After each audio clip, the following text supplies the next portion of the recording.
NCRA notes, popular uprisings in the 18th and 19th centuries, politico-religious movements. The British gradually established their political and economic hegemony over large parts of India after the Battle of Plassey in 1757.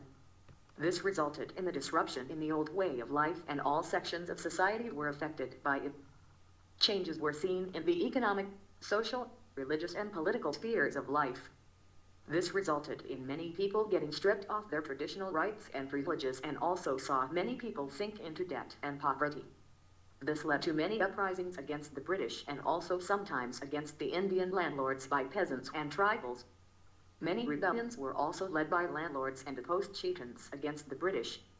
The popular uprisings can be classified into peasant rebellions, tribal movements, movements by the deposed chieftains/landlords, politico-religious movements. These movements had a religious framework, although political and economic reasons were also responsible for them. The main politico-religious movements are as follows. Sannyasi uprising 1770-1820 in Hinduism. The sannyasi is a person who has renounced the world and is free from all attachments and worldly desires. The sannyasis who had revolted against the English in the 18th century were not necessarily men who had renounced the world. There were many sects of sannyasis who traveled from northern India to various religious places and shrines in Bengal. Some of the sannyasis were Naga sadhus, i.e., ascetics who had renounced clothes. But some others were people who wore clothes and were also permitted to marry. The British were wary of these wandering men and called them by various epithets like erratic beggars, gypsies of Hinduism, lawless mendicants, religious vagrants, etc.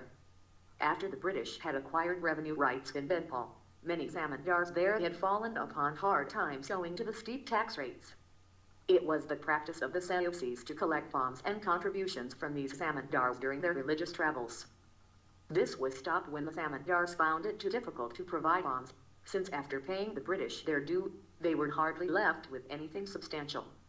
The British considered the sannyasis looters and imposed restrictions on the sannyasis, barring them from visiting holy places.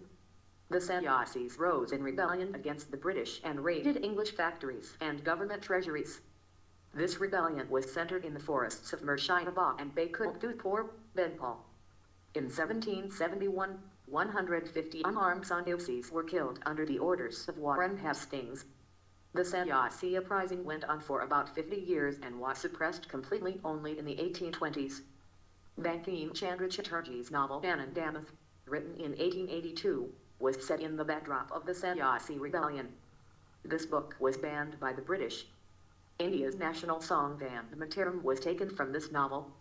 Fakir Uprising 1776-77. Fakir Uprising was started after the British annexation of Bengal by fakirs, or wandering Muslim mendicants.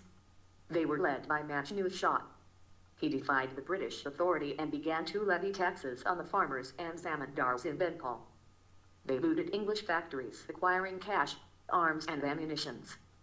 Majnu Shah was supported by Rajputs, Pathans, and disbanded Indian soldiers. After Majnu Shah's death, his brother Kirat Shah led the operations. Other notable leaders of the uprising were Bhagani Pathal and Baby Chakurani. Pagal Panthai Revolt 1825, 1850s. The Pagal Panthais were a religious order founded by Kirat Shah in the Mymensingh and Shirpur districts of Bengal. The order's philosophy was that of religious harmony and non-violence, incorporating tenets of Sufism, Hinduism, and animism. Under Kirat Shah's son Tipu Shah, the order revolted against the British government by organizing peasant rebellions. They were against the oppressive tax regime of the British. Tipu Shah captured Shirpur in 1825 and practically ruled over the Shirpur and Mymensingh areas. Disturbances continued till the 1850s. Tharaizi Revolt 1838, 1857. The Tharaizis were followers of the Muslim sect founded by Haji Shariatullah. It spread to Faridpur, Bakarganya, and Mymensingh districts of Bengal. This movement supported the cause of the tenants against the landlords and the British government. It was led by Shariatullah's son Dadu Mian. Kuka Revolt 1871-71. The Kukas, also called Antaris, were a sect within Sikhism. They started out as a group for religious purification in Sikhism, but under Ram Singh the movement acquired a political overtone with the established aim of restoring Sikh rule in Punjab and ousting the foreign powers. The Qukas wore only white, hand-woven clothes and boycotted British education, products and laws. In 1872, Ram Singh was captured and exiled to Rangoon, and 65 Qukas were blown away from cannons by